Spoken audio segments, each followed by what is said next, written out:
Например, нужно для развития региона построить огромную дорогу, соединяющую два крупных города. И губернатор или, скажем, некоторые министры его администрации считают, что наиболее привлекательным инструментом сделать этот проект будет ГЧП. А почему они так считают? Считают, наверное, потому что, в большинстве своем считают, потому что это дешевле и рисков меньше. Отдали, вот позвали частника, сказали ему, бери плату, он вам все построит. Это весьма такой приземленный практический подход, который далеко не всегда работает. Как правильно было здесь сказано, не каждый регион обладает достаточно привлекательным инвестиционным рейтингом. Ну, хорошо, Петербург, да, BBB. Сколько еще таких регионов? Раз, два обчелся. Еще три. Да, еще три. Все. Остальные вынуждены действительно что-то делать, причем делать достаточно много для развития. Если они хотят развивать инфраструктуру как ГЧП, почему сейчас инфраструктура активно развивается по механизму ГЧП? Потому что деньги. Потому что денег в регионах мало. Деньги нужны длинные, денег нужно много для реализации каждого из проектов.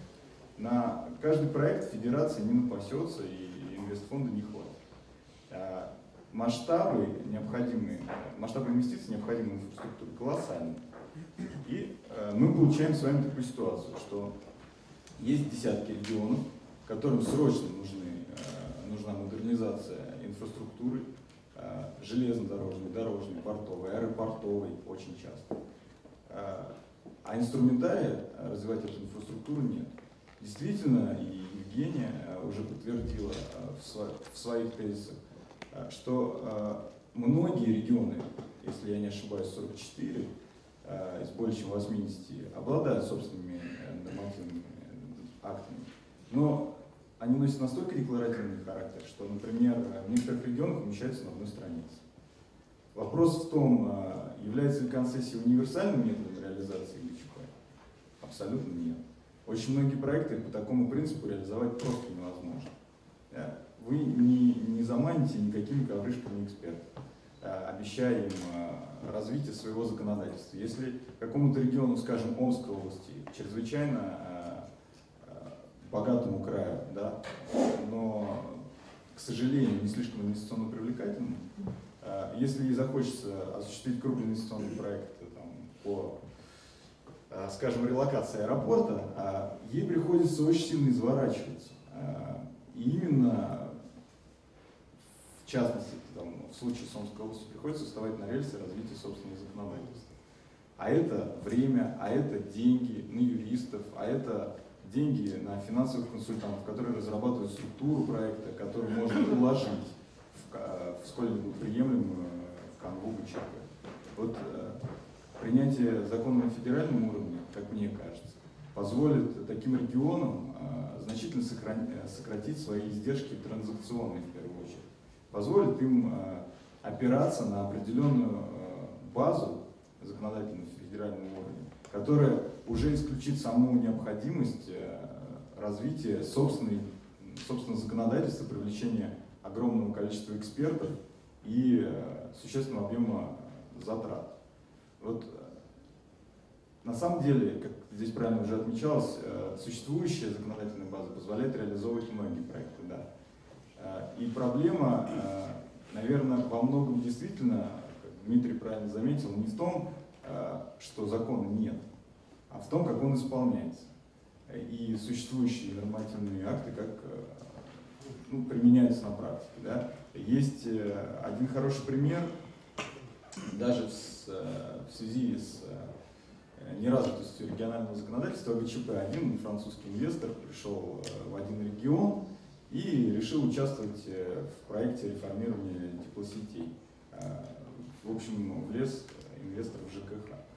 Повелся на очень интересные обещания администрации о том, что тарифы будут индексироваться просто заоблачными темпами, вот, и рисовал себе отличные финансовые модели и хотел привлечь под них деньги. До тех пор, пока не столкнулся просто с непониманием в лице финансовых институтов, у которых он собирался привлекать деньги.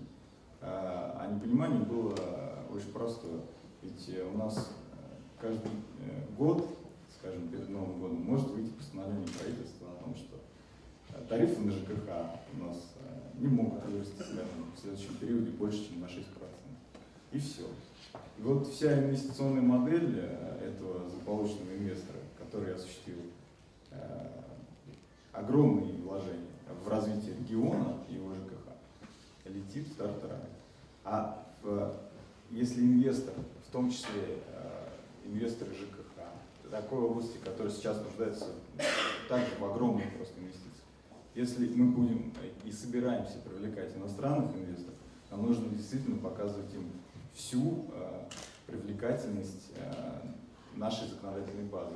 Показывать на простых примерах. Не рассказывать, что вот у нас есть концессия, вот пойдите, поройтесь там в ГК, там все нормы предусмотрены. Или сходите в какой-то там регион и постарайтесь применить на практике местное ГЧП законодательство.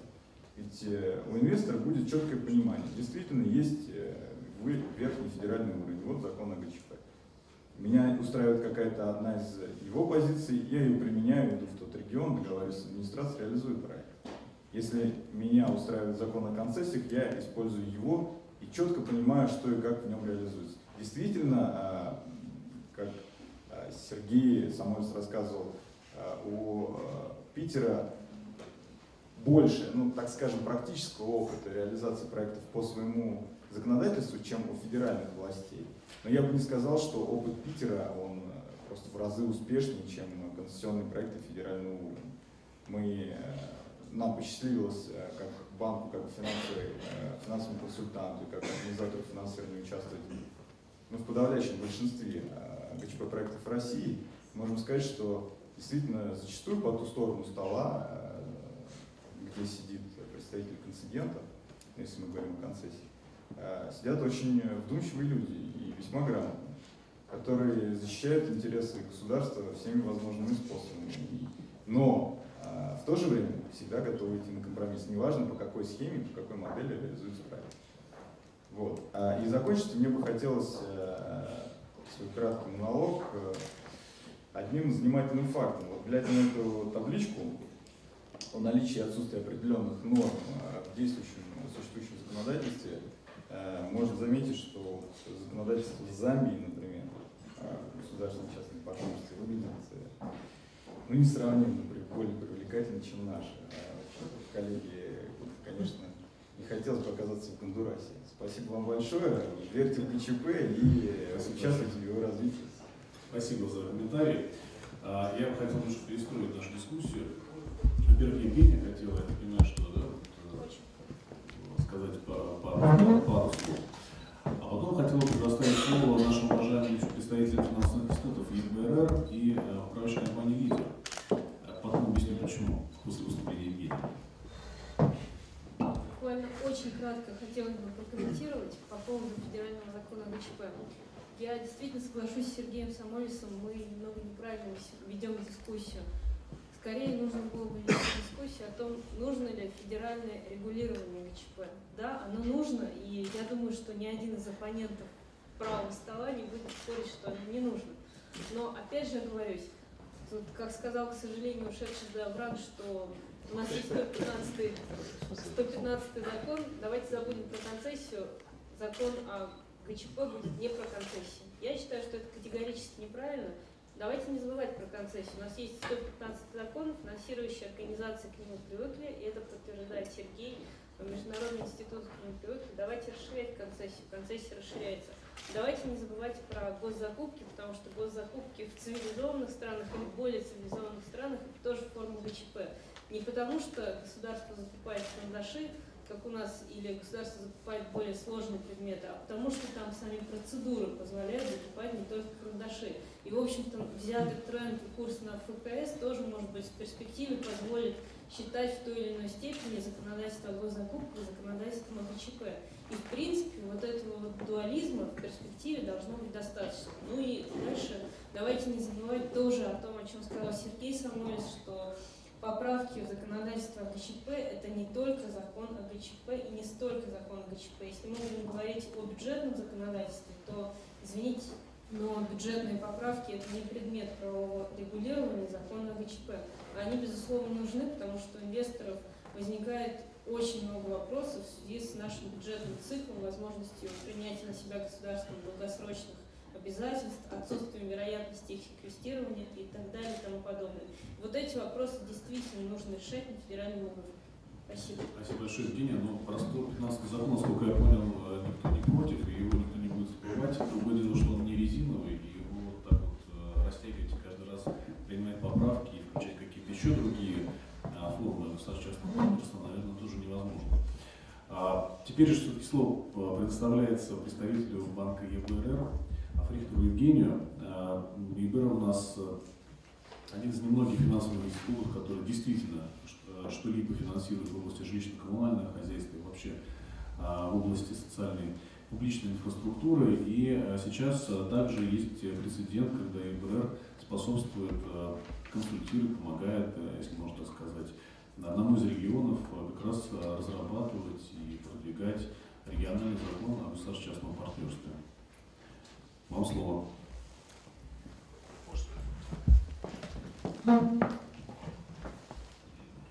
Спасибо. Я, правда, не отношусь ни к одной, ни к другой стороне, потому что вопрос действительно... Я послушал... Можно я сяду, да? Потому что так зал меня не видит, ну ладно, зато слышу. Я хотел сказать, что дискуссия вообще достаточно интересная. Она, если так посмотреть на ее со стороны, люди говорят об одном и том же. То есть я не вижу четких аргументов за, я не вижу четких аргументов против. Если говорить из своего опыта, ну и вообще, в принципе, из того, что видно, ну, во-первых, концессия это тоже вид ЧП, сразу. Во-вторых, концессия в Российской Федерации искусственно сужена только до одного вида, на самом деле она может быть больше. Билд и трейд трансфер это тоже концессия, а у нас билд трансфер. То есть, как бы, есть еще прочие виды концессионных типов, которые у нас потерялись. Во-вторых, закон о концессии, может быть, к нему и привыкли, но не до конца. И этот закон далеко не идеален. До сих пор не идеален.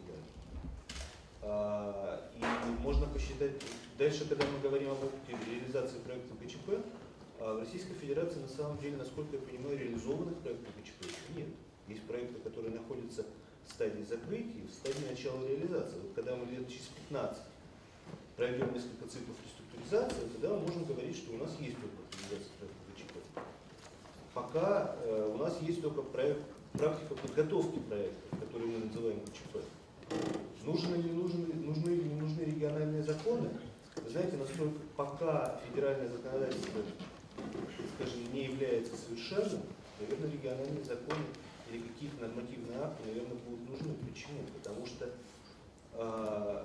ну, вот то, с чем мы сейчас столкнулись, и сегодня уже об этом говорили много, о конфликте различных нормативных актов федерального уровня между собой. То, с чем столкнулись в том регионе, в котором мы пытаемся помочь подготовить проект региональный ГЧП, ну, фактически изначально ушел под некий проект ГЧП в дорожном строительстве, контракт жизненного цикла. Попутно всплыло, что у региона есть потребности в строительстве социальной инфраструктуры, например, школ, больниц, коммунальное хозяйство и прочих видов сектора публичных услуг, где бы хотели привлечь частный капитал, частные деньги. И здесь на самом деле достаточно интересная картинка получается. Подготовили, проанализировали законодательство российского, международного, в том числе питерский закон, который является, в принципе, да, он очень плохой, но он тоже несовершенен, но тем не менее. Значит, составили проект закона, сейчас его внесли в законодательное собрание, и, в общем-то, началось.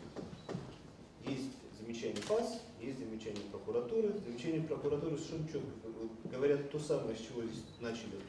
То, что субъект федерации владит в компетенцию федеральных властей. И выбор типа ГЧП это, собственно, не прерогатива субъекта федерации, это прерогатива федеральных органов. Туда же подмешивается примерно в таком же ключе разговаривает ФАС. Одним из моментов, которые меня в принципе поразили, значит, есть факторы ограничения конкуренции, вот только, опять-таки, о чем говорили, что нельзя объединять несколько видов работ, например, проектирование и строительство. Кроме того, одно из замечаний ФАС меня просто выбило из колеи, когда было сказано, что значит, в проекте закона о ГЧП была предусмотрена возможность конкурсантам представлять свои какие-то проектные решения, отличные от того, что было изначально заложено в конкурсной документации. И аргумент ФАС был очень интересный, как ФАС против этого, потому что это ограничивает конкуренцию. И смысл был в том, это вот мы сейчас закон о госзакупках. Публичная власть должна сама понимать, чего она хочет, а все остальное делается по матрице. Вот так не работает. То есть это не ограничение конкуренции, это наоборот. Это расширение конкуренции, когда есть частный сектор, который приходит с своим ноу-хау, который позволяет, в принципе, достичь лучшего результата с меньшими затратами. То есть здесь как бы вопросы разные, достаточно интересные. Возникают вопросы подготовки этих проектов. Опять-таки, мы сразу же упираемся в закон о госзакупках. И попробуйте выбрать консультантов на подготовку проекта ГЧП размером несколько миллиардов или десятков миллиардов рублей, использовать 96 закон. Мне просто очень интересно будет посмотреть. Сейчас как бы регион привлекается. То есть невозможно, но сложно. То есть закон о закупке карандашей, я, Евгений, извините, с вами не согласен, это не может быть квалифицировано как закон о государственном партнерстве. Государство покупает какую-то вещь, платит за это деньги, берет товар. Все. ГЧП это все-таки государственно-частное партнерство или публично-частное партнерство. Это все-таки некое долгосрочное сотрудничество, где существуют обязанности государства, обязанности частной стороны, где частная сторона берет на себя ответственность за финансирование, практически за оказание услуг, которые обычно оказывают публичный сектор. То есть мы говорим о долгосрочном сотрудничестве, о долгосрочных какой-то деятельности. И, скажем, нечто вот краткосрочное или конечное, то, что регулируется или может регулироваться законом о госзакупках, наверное, все-таки по понятию ГЧП не должно понять. При этом проект ГЧП начинается, наверное, как театр начинается с вешалки, проект ГЧП начинается с подготовки этого проекта, а не с момента окончания конкурса. Потому что здесь, насколько я понимаю, очень много специфики.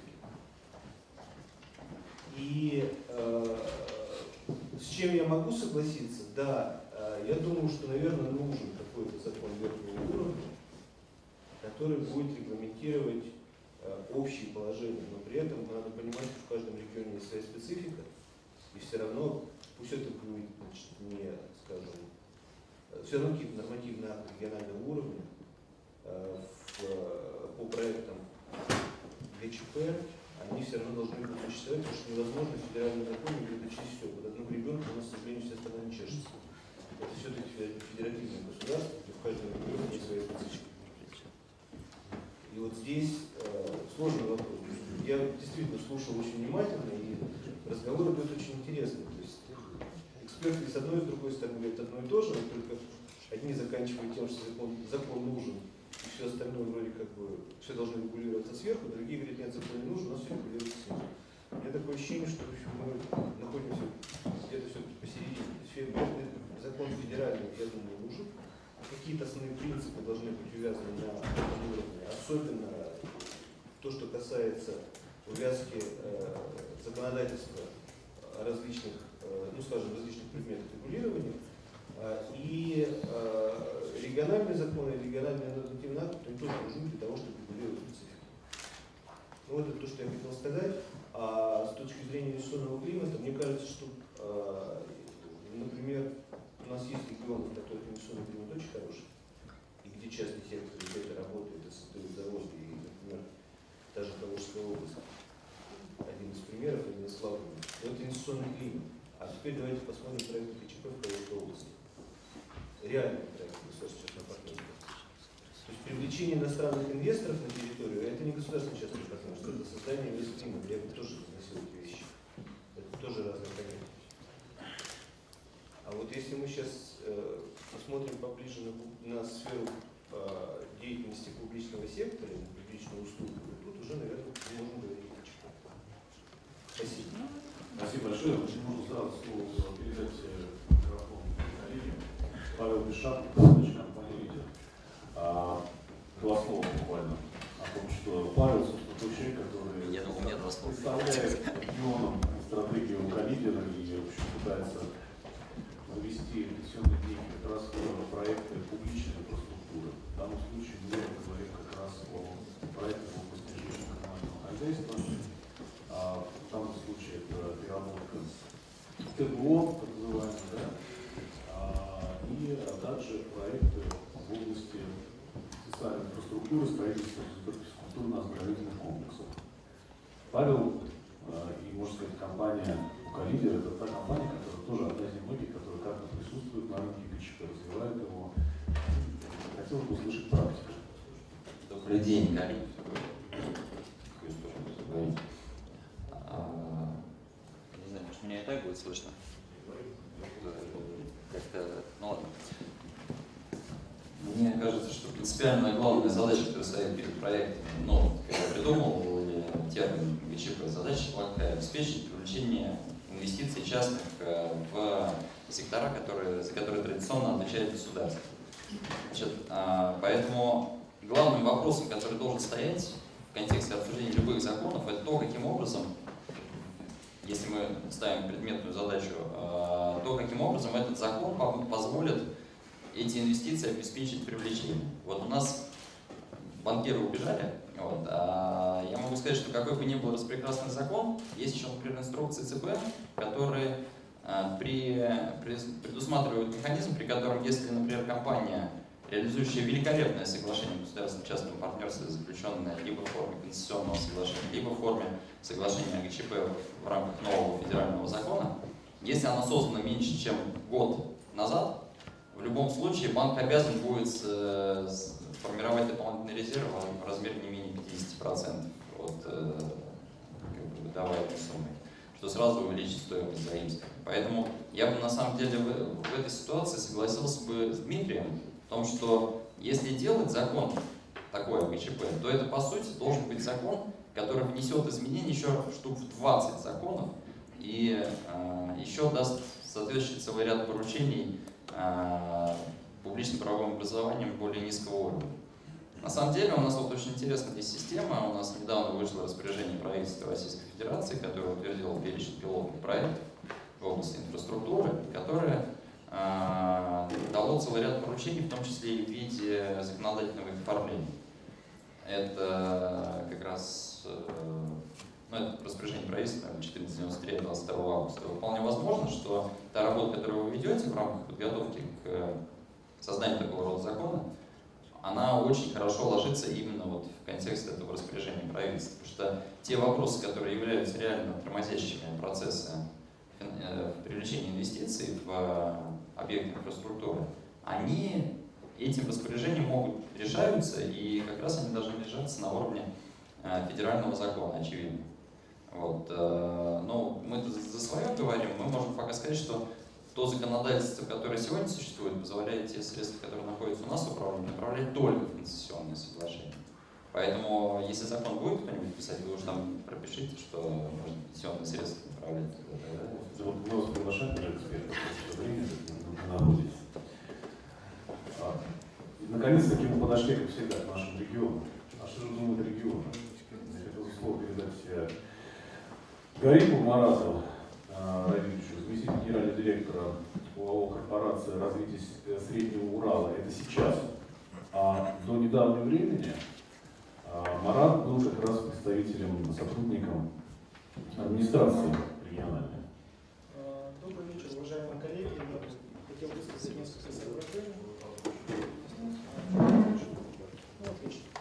Соображения на самом деле можно разделить на две вещи. На некие системные вопросы и на конкретные проблемы, с которыми мы столкнулись при реализации наших проектов. Потому что часть все-таки мы пытаемся упаковать в чуть.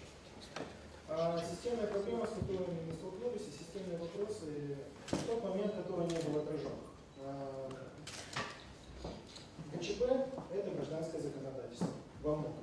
И стороны все это делают упор, что это видимо федерация, это просто. Поскольку одной из сторон является государство, поскольку государство применим принцип свободы договора. Это это очень большой вопрос, и ссылка на то, что государство является участником гражданско-правовых отношений, требует очень больших усилий. Да? Оно является участником гражданско-правовых отношений, действительно, но только в тех формах, которые не прямо разрешило законодательство. Как правило, это законодательство. Когда